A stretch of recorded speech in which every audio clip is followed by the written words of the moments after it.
Show. Paper. But when I close my eyes late at night, you can bet I thank my maker. Oh, yeah, I do. I love it. Welcome back. Hey, Dally Show. I've got Susan Reeve today because it's Wednesday. She visits the show every Wednesday with her latest in research, and followed by Melissa, who's coming up in the next hour. And just wanted to mention activatefiq.com. That's where I get my supplements. They absorb in the body. They're fantastic. The sleep one, the is non-habit forming and totally natural. I love it. And I really do. I don't get great sleep, so I've needed that. And then also, their histamine is amazing if you have allergy problems. And the bone broth one is so cool. There's just so many. Of course, take copper and magnesium. And magnesium will also help you sleep as well. So activatefiq.com and then just put in the code Kate. It's very, very simple. And you'll get extra savings on top of an already steal of a price. They've got a great sale going on right now. ActivateFIQ.com. Okay, code word is Kate. Susan, back here with you.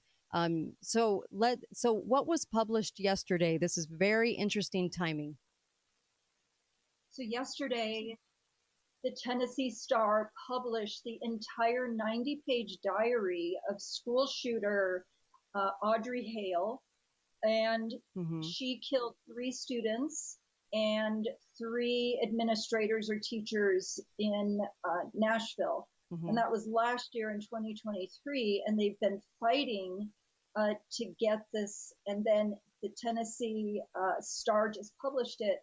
And you don't really learn a lot except her motives about she's going to be famous. And she felt like she was transgender and how tormented she felt about having to think she was a boy, but now she thinks she's a girl, and on and on and on.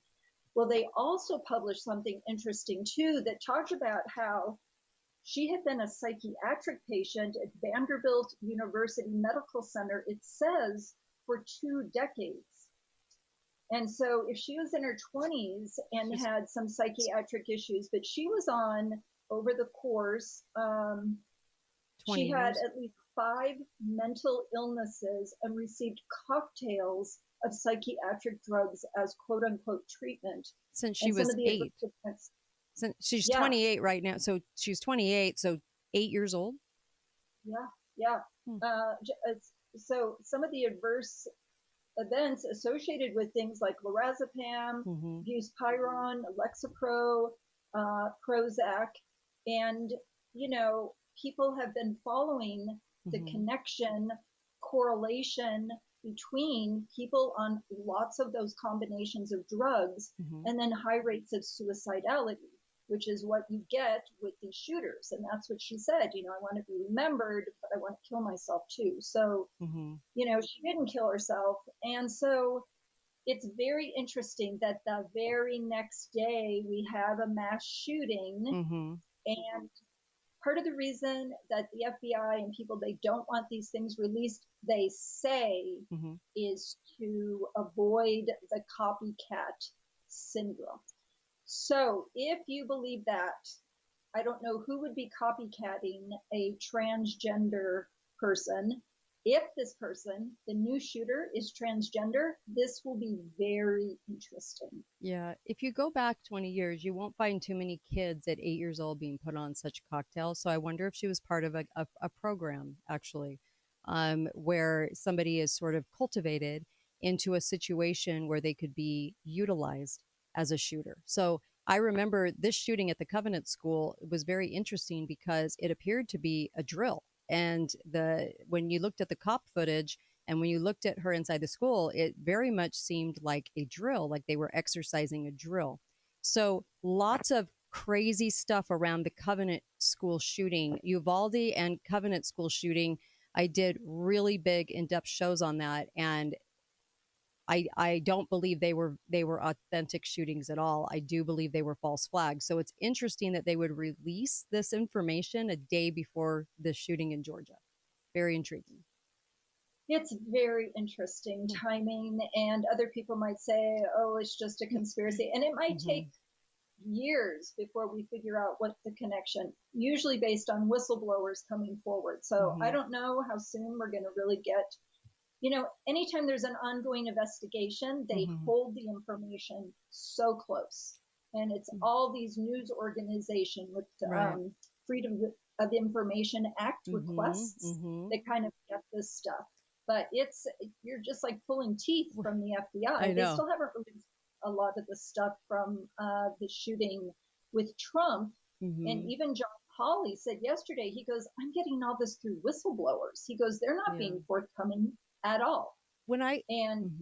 I was just going to say, when I looked back at the numbers, when I went back through school shootings in America, it was really interesting that once the CIA programs came about, once the feds turned so dirty in the 50s, it was kind of amazing how you all of a sudden had the lone shooter.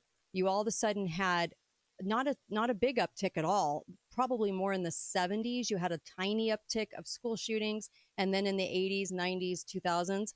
But it was really, really strange how that did not occur before the CIA and the feds took this very dark turn in America and came about to be the agencies that they are today. And it was through their drug programs in the 50s where I think people were cultivated into shooters that they could blame stuff on, because in the 60s we had the lone gunman, right? The lone gunman took out a few of our Kennedy and also a couple of Martin Luther. So you had a lot of that starting, and we did not have the mass school shootings of somebody going in and just shooting up. Before then, it was somebody that was targeted, like they didn't like a teacher, a specific teacher or a specific classmate, and it was so rare, hardly ever happened. But then you got into the mass shootings for no apparent reason, like this Audrey Hale for no apparent reason walks into Covenant School.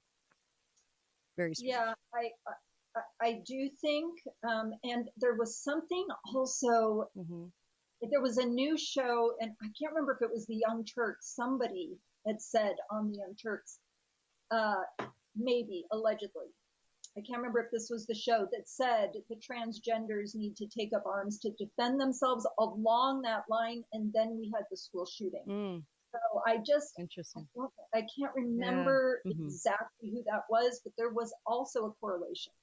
But, if somebody's bound and determined, and I do think there are young people very much psychologically susceptible to programming, just via movies, just via video games, first-person shooter. We have entered into a whole fantasy state in our media that some people are extremely sensitive to.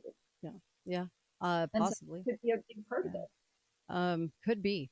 Very, very much so. And we'll look at more details tonight, since this just happened today. But I don't believe in coincidences. I'm not a coincidence theorist. So I think the information coming out today would be very, I would definitely be looking at that. As far as yesterday, I'm sorry, the information that came out on Audrey Hale just happens to surface yesterday. So and when we come back, Tucker had an interesting interview, you said.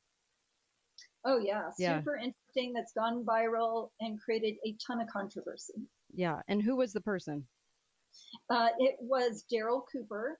He is just a hobbyist historian, but he said he would read, like, on the Palestinian conflict in Israel. He read like 80 books and then 100 partial books on it, and creates videos, like explainer videos. And he said he tries to understand why both sides feel like they're acting logically to them. Well, that's useful. Yeah. And he said what we were told about World War II was that an entire country just went crazy, lost their sanity, and then became normal. And he said that didn't make sense. Yeah. And one of the things that was the most controversial is when they went into Poland, Germany went into Poland, put people in concentration camps. There was no food or very little food available. The commanders called to Berlin and said, are we going to starve? We're going to be right back. More with Susan Reeve when we come back. Kate Daly Show, KateDalyRadio.com.